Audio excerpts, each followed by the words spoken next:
Hello student, जैसा मैंने आपको प्रीवियस वीडियो में बताया है कि वियोजन के 3 टाइप्स होते हैं।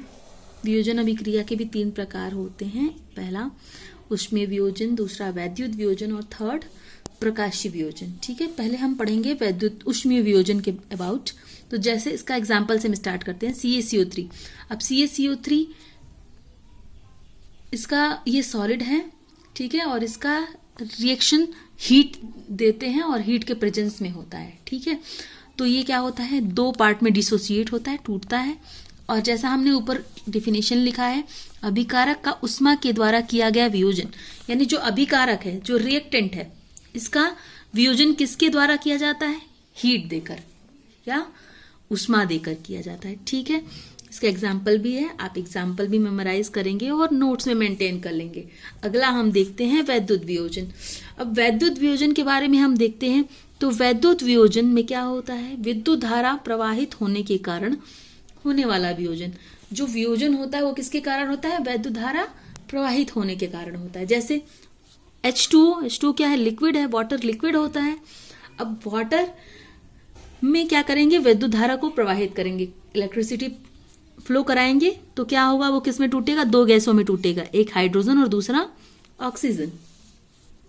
थर्ड है प्रकाशीय वियोजन। प्रकाशीय वियोजन क्या होता है, सूर्य की प्रकाश की उपस्थिति में होने वाला वियोजन, यानी ऐसा वियोजन जो किसकी उपस्थिति में होता है, in the presence of sunlight. ठीक है, इसका एग्जाम्पल आप देखिए, जैसे AgCl क्या होता है, इसको बोलते हैं सिल्वर क्लोराइड।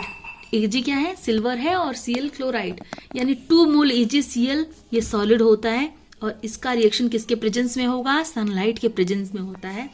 तो ये क्या होता है, 2Ag में ये क्या होता है, डिसोसिएट, और 2Ag, और यहाँ भी आप ये रिएक्शन कंप्लीट नहीं है, यहाँ 2C या AgCl2।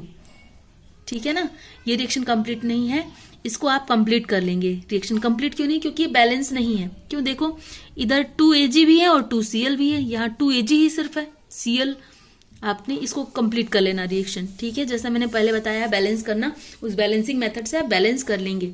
अगर आपको समझ में नहीं आता फिर आप टेबल बना के बैलेंस करेंगे। ठीक है, आगे देखिए, इस अभिक्रिया का उपयोग करके श्वेत श्याम फोटोग्राफी भी किया जाता है। जैसे आप जानते हैं ब्लैक एंड व्हाइट फोटोग्राफी भी होती है इसी अभिक्रिया के यूज से।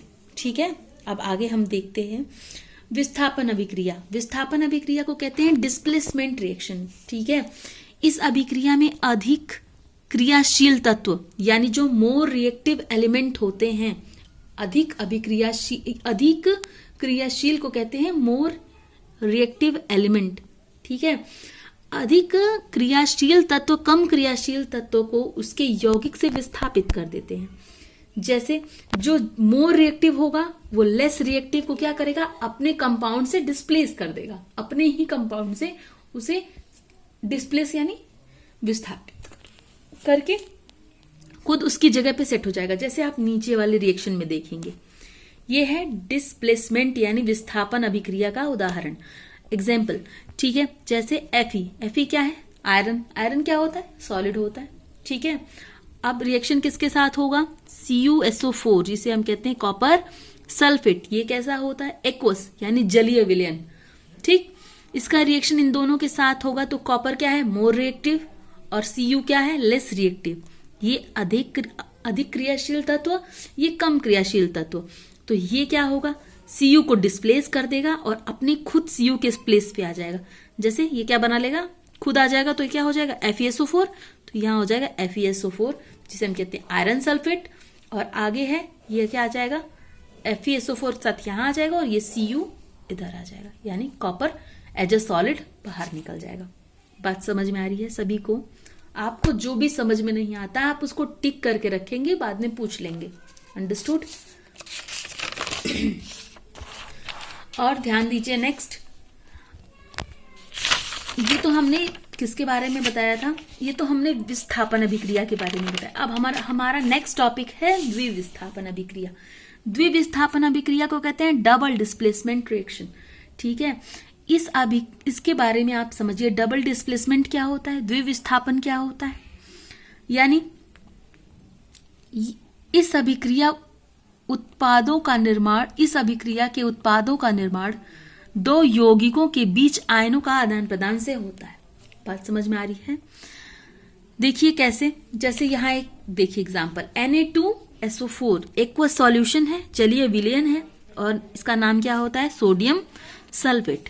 ठीक, अब ये रिएक्शन किसके साथ करता है? BaCl2 जो एक्वस मीडियम है, जिसका जलीय विलयन है, जिसका नाम होता है बेरियम क्लोराइड। ठीक, रिएक्शन करेंगे तो ये क्या करेगा? Na2SO4 और यहाँ BaCl2 है, यानी SO4 यानी Na क्या हो जाएगा?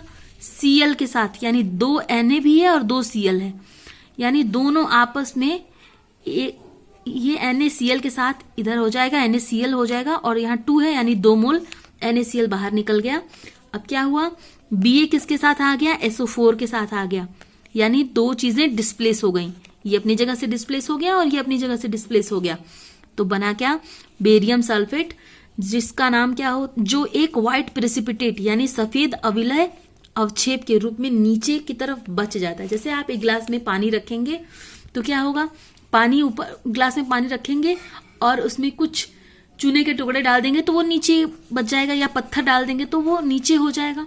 वही उसी प्रकार का एक सफेद अवक्षेप, अविलय अवक्षेप जो वाटर में सॉल्युबल नहीं है, घुल नहीं सकता, अविलय जो घुलता नहीं है, सफेद अविलय अवक्षेप के रूप में बच जाता है और 2NaCl प्राप्त होता है। बात समझ में आ रही है? अब ध्यान से समझो, Ba बेरियम के ऊपर कितने आयन होते हैं? 2+ और सल्फेट 2- है।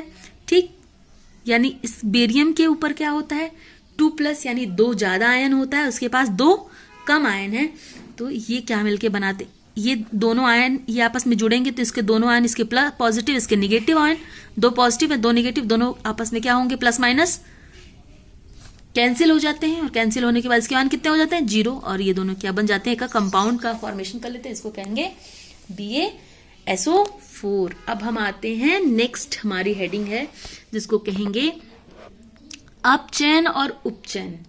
अपचयन को इंग्लिश में कहते हैं ऑक्सीडेशन और उपचयन को कहते हैं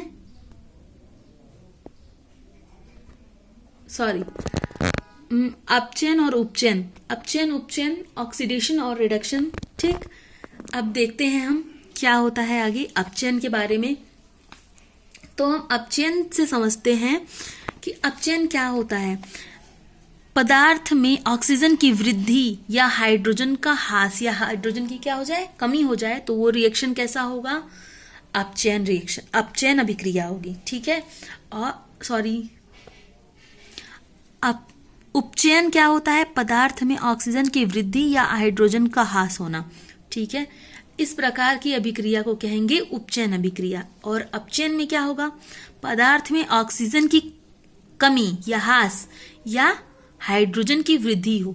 ठीक है, एक में हाइड्रोजन की वृद्धि होती है, एक में ऑक्सीजन की कमी होती है, एक में हाइड्रोजन की कमी होती है, एक में हाइड्रोजन की वृद्धि होती है। अब इसको हम समझेंगे कैसे? आइए, नीचे एक एग्जाम्पल दिया है, जैसे Cu का C क्या है? कार्बन है और O2 क्या है? ऑक्सीजन है। ठीक, कार्बन यहां अकेला है, जब ये इधर जाएगा एज अ प्रोडक्ट, जब इसका प्रोडक्ट के रूप में फॉर्मेशन होता है तो यहाँ ये अकेला नहीं है, किसके साथ है? ऑक्सीजन के साथ। अब क्या हुआ? ऑक्सीजन जब इसके साथ जुड़ गया तो ऑक्सीजन में वृद्धि हो गई, कार्बन अकेला था, अब ऑक्सीजन की वृद्धि हुई, तो ये कौन सा रिएक्शन है? उपचयन। देखो ये मैंने लिखा है, पदार्थ में ऑक्सीजन की वृद्धि होगी। ठीक, अब एक और देखते हैं एग्जाम्पल, जैसे Cu क्या है? कॉपर, और O क्या है? ऑक्सीजन, यानी CuO, कॉपर ऑक्साइड का रिएक्शन H2O के साथ हुआ और हमें मिला क्या? Cu+H2O। किसके प्रेजेंस में रिएक्शन हुआ? उष्मा यानी हीट के प्रेजेंस में रिएक्शन हुआ। ठीक है, अब यहां देखो Cu क्या है? अकेला नहीं है, किसके साथ है? ऑक्सीजन के साथ है, और इधर जब ये प्रोडक्ट के रूप में बना तो Cu यहाँ अकेला हो गया, यानी क्या हो गई? ऑक्सीजन में कमी हो गई। जब ऑक्सीजन में कमी हो गई यानी पदार्थ में ऑक्सीजन की कमी या ह्रास क्या दिखाएगा? अपचयन। यानी ये कैसी अभिक्रिया है? अपचयन अभिक्रिया है। बात समझ में आ रही है? और नीचे देखो एक और है, जैसे H2 क्या है? हाइड्रोजन। हाइड्रोजन का क्या है? हाइड्रोजन यहाँ अकेला है और इधर गया तो ये क्या हो गया? H2 अकेला नहीं है, H2O है, ऑक्सीजन के साथ में है। यानी यहाँ क्या हो गया, ऑक्सीजन की वृद्धि हो गई। जब ऑक्सीजन की वृद्धि हो गई तो ये कौन सा अभिक्रिया है, ऑक्सीजन की वृद्धि होना, उपचयन, यानी नीचे इधर उपचयन हो रहा है और इधर क्या हो रहा है, अपचयन हो रहा है। और ऐसी अभिक्रिया जिसमें अपचयन और उपचयन दोनों एक साथ हों उसे हम कहते हैं अपचयन उपचयन अभिक्रिया या रेड ऑक्स रिएक्शन। यानी रिडक्शन, यानी इसमें रिडक्शन भी हो रहा है, इसमें ऑक्सीडेशन भी हो रहा है, तो इस अभिक्रिया को कहते हैं रिडॉक्स रिएक्शन या अपचयन उपचयन अभिक्रिया। बात समझ में आ रही है? अगर आपको ये सब भी चीज़ें समझने में कोई दिक्कत होगी, कोई प्रॉब्लम होता है, तो प्लीज़ आप चीज़ों को नोट करके रखें। आप प्रॉब्लम पूछ लेंगे, आपका सॉल्यूशन आपको मिल जाएगा। ठीक है, कहीं कुछ समझने में दिक्कत होती है तो भी आप पूछेंगे। अंडरस्टूड?